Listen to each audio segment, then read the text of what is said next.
In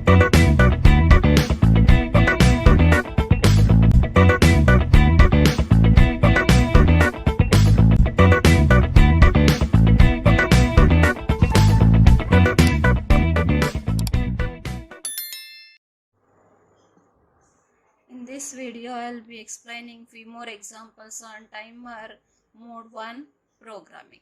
We'll see the first example, that is calculate the amount of the time delay in the delay subroutine generated by the timer in the following program.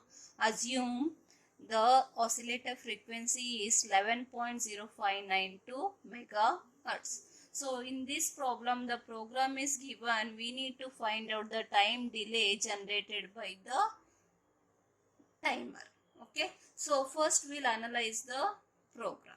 Okay. So the first line of the program is move tmod #01h is nothing but this program is using timer 0 in mode 1. So mode 1 is nothing but the timer is 16-bit timer. Okay. So now to find out the time delay generated by the subroutine, we need to calculate the number of counts for the rollover of the timer. For that we need to know what values are loaded into the timer registers, or nothing but to TL0 and the TH0. So the values are loaded into the TH0 and TL0 is, we can written as F2 FF, because the LSB value is loaded in, lower byte is loaded into TL0 and the higher byte is loaded into TH0, and this value is subtracted from the maximum capacity of the timer register can hold the value, because it is a 16-bit timer. So the maximum value can be stored in the timer registers are FFFF. So if we do this one, we'll get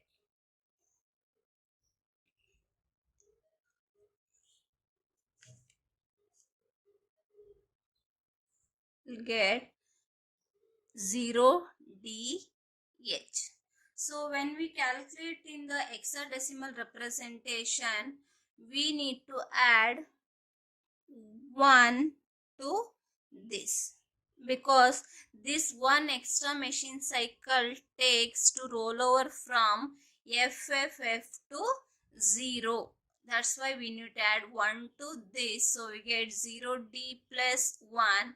So we get 0EH.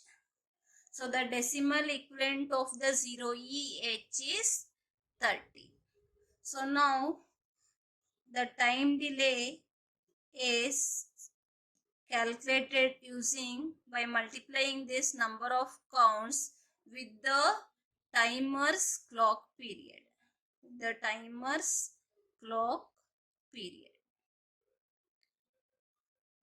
So in the earlier videos, we know that how to calculate the timer's clock period for the given crystal oscillator frequency. So the crystal oscillator frequency given here, it is 11.0592 megahertz. So in that case, the timer clock's period is, it is 14. The timer's clock period is 1.085 microsecond. So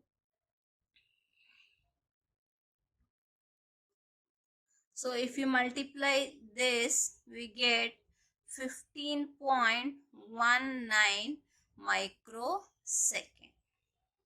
Okay, so the delay generated by the timer is 15.19 microseconds. Okay, so again we'll see in the program, after loading the values, here we are complementing the 5th pin of the port 1, and then again here we are calling the delay, and after returning back from the delay, the loop is again going back to to load the values into the timer's register is nothing but this program is generating the square waveform.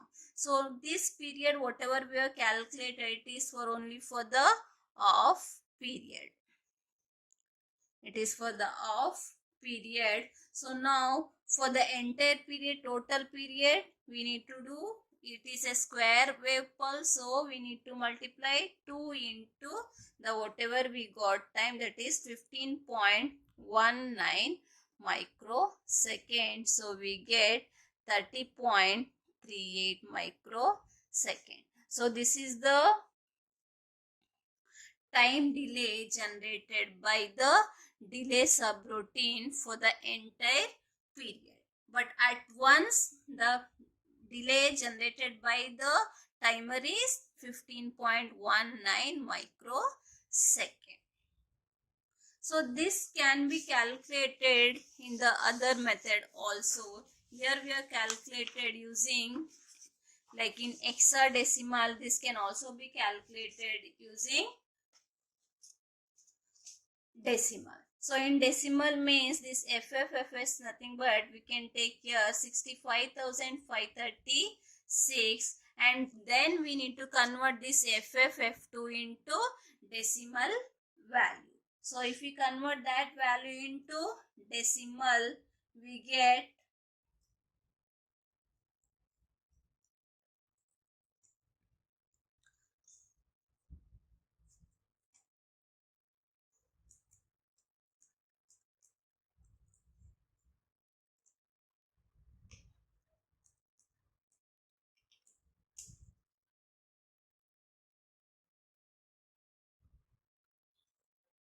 so it is, if we convert FFF2 in decimal, it is 65,522, and if we subtract we get 14, and rest of the procedure is same, that is 14 should be multiplied with the timer's clock period, that is 1.085 microsecond, and we get 15.19 microsecond, and for the entire period we get 2 into 15.19 microsecond, so that is 30.38 microsecond. So this is how we calculate the delay generated by the timer for the given program. Okay, so now one more thing, the delay what we have calculated is only generated by the timer, but it is not the exact delay is generated from the entire program, because here we are not considered the delay generated by the other instructions which are present in the program. So in this example we will see that how to calculate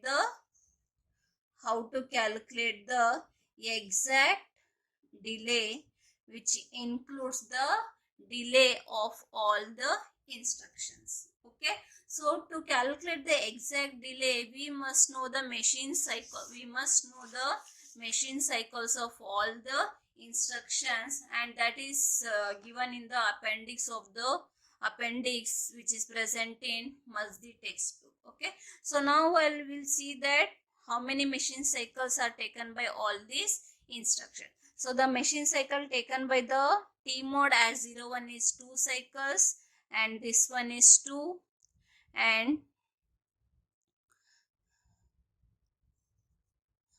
okay 2, and this one is actually it is we are leaving that 2, and next complete this one is 1, and the delay instruction is taking 2, and this one is also taking 2, and next set bit R0 will take 1 machine cycle, and this TF0 that is actually it is taking 14 machine cycle which we calculated earlier, and this one will take 1 machine cycle, this one will take 1 machine cycle, and this return will take 2 machine cycle. So if we added all this, it will take 28 machines cycle. So 28 machine cycles here total. Earlier 14 machine cycle is only generated by the timer. So now the total number of machine cycles of the entire program is now 28, and that is multiplied by 1.085 microsecond. And if it is for the entire period, we need to multiply that with the 2. So we get 60.76 microsecond. See, now we can see this is the time delay generated by this is the time delay generated by the timer, and this is the overall delay generated by the entire program. Okay, right? So now next, so in the yesterday's in the earlier videos and in this earlier videos we have generated the delay, smaller delay using timer mode 1 programming. So now we'll see how to generate or how to write a program if you want the larger delay. Okay, so now in this example we'll see now. Example is, assuming crystal oscillator frequency is 22 megahertz and write a program to generate a pulse train of 2 seconds period on pin P2.4. Okay, so before writing the program, first we'll see that what is the maximum delay can be generated for the given crystal frequency and the timer. Remember that the delay generated by the timer depends upon two factors. The first factor is depends upon the crystal oscillator frequency, and the second factor is depends upon which mode of which timer mode we are using. Okay, so now we'll assume that we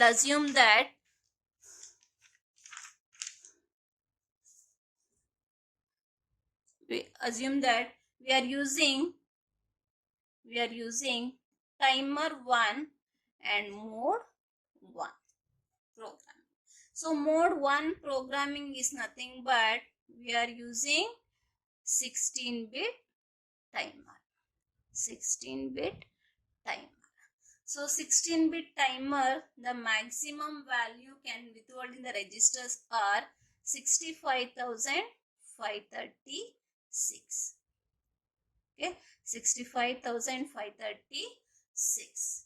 So now the using mode 1 programming, we can get the maximum delay when TH and TL registers consist 00H. So in this case we get the maximum delay. So here this one. So this value is contents of or the values present in TH and TL. Okay, so remember that the maximum delay can be achieved by making TH and TL registers 0. So now in this case we'll get total number of cycles. Here we'll get total number of cycles now 65,536. Now the maximum delay is obtained by multiplying this number of cycles, that is 65,536, with the timer's clock period. Timer's clock period. So now the frequency, the crystal oscillator frequency which is given in the problem is 22 megahertz. So if it is 22 megahertz, the timer clock frequency we get is 0.546 microsecond, which we discussed in the earlier video, and this one is multiplied with this. Okay, so now if we multiply this, we get 35.75 millisecond.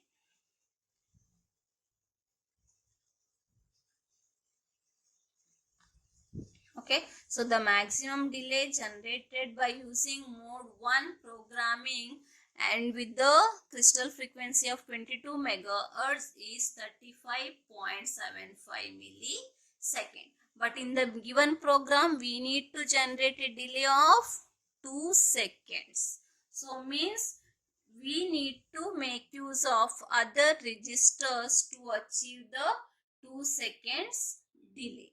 It implies that by using only the timer, we cannot achieve 2-second delay.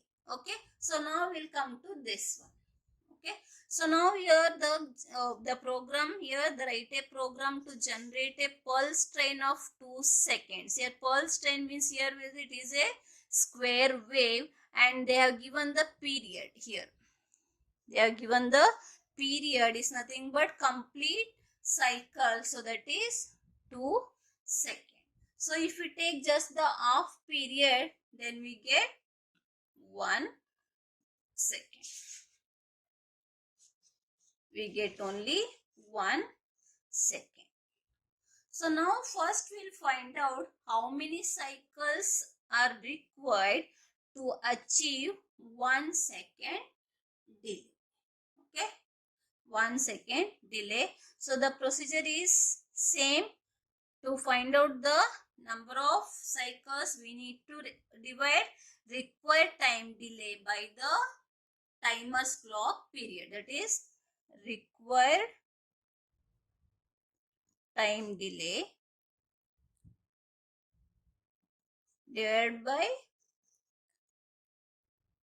timer's clock period. So required time delay is 1 second and timer clock period is 1.085 microsecond.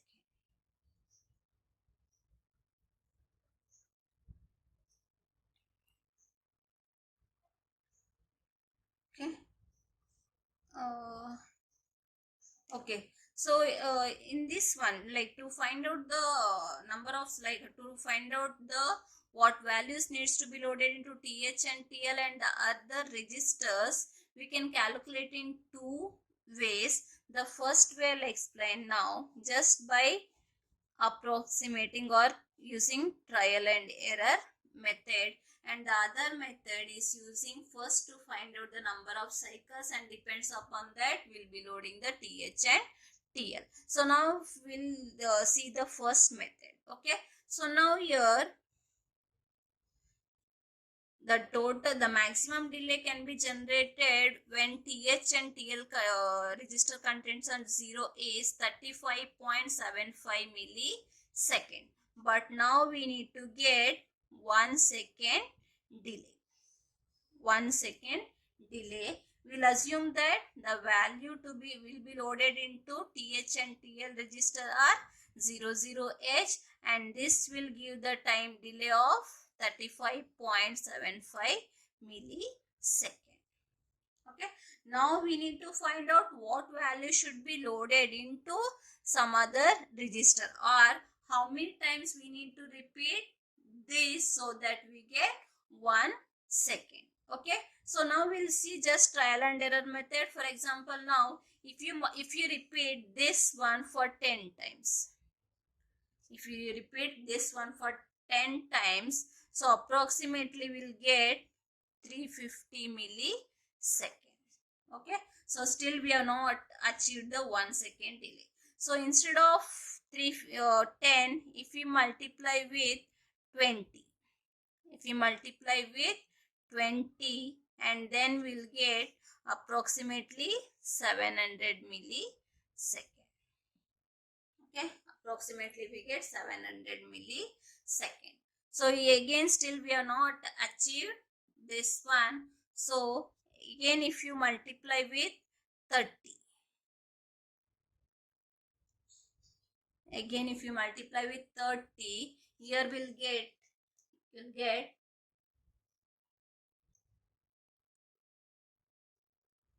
So if you multiply 35.75 into 30, we get 1.072 second. But this value is more than the value, more than the delay which we require. So we'll decrease, we'll approximate, we'll consider this value as 35.7 into 28. So if we multiply now,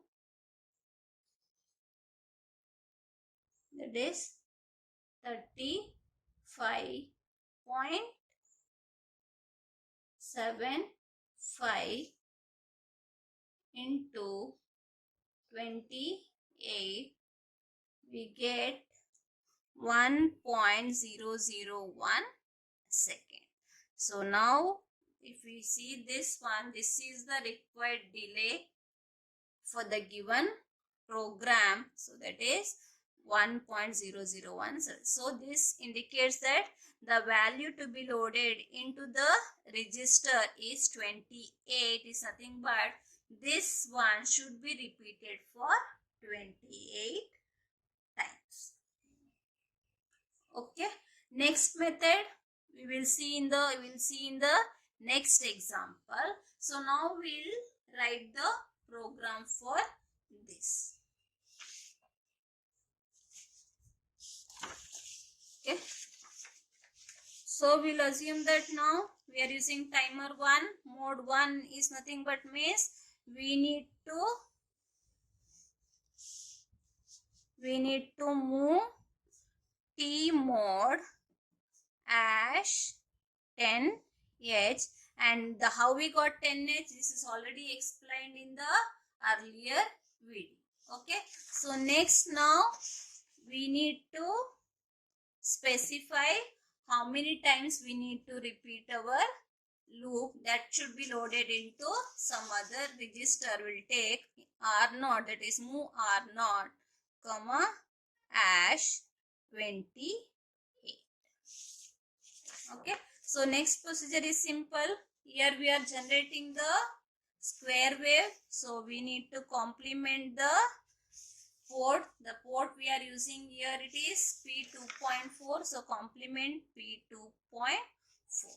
okay, next we need to load the TH and TL register, so move TH1 ash 00H, move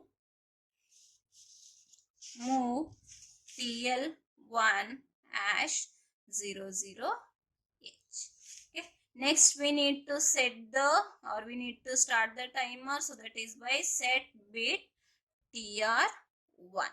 So next we need to watch out the timer flag, so that is by using the instruction JNB TF1 comma again, and this again comes here itself. Okay, right? So next, once the TF flag is raised, we need to clear the timer, that is clear TR1, then we need to clear the timer flag TF1, right? And now this is the one loop, that is for the timer to roll out from FFFF to 0000H.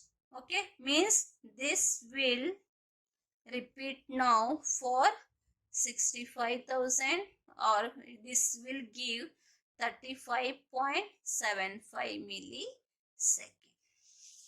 Okay, right? So now we need 1 second. So for that we have loaded 28 into R0, means we need to repeat this loop for 28 times. So we need to use the instruction DJNZ R0 comma back, and this should go here back. Okay, right? So next, to repeat the pulse, again we need to start from loading the value to 20.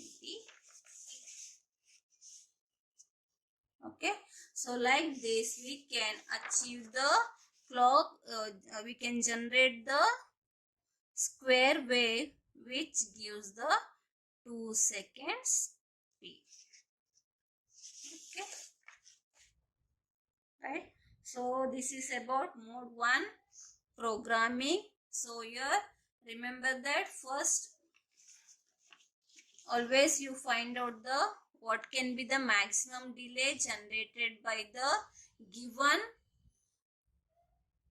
timer mode and the crystal frequency, and then you find out what value should be loaded into the some other register to achieve the required delay.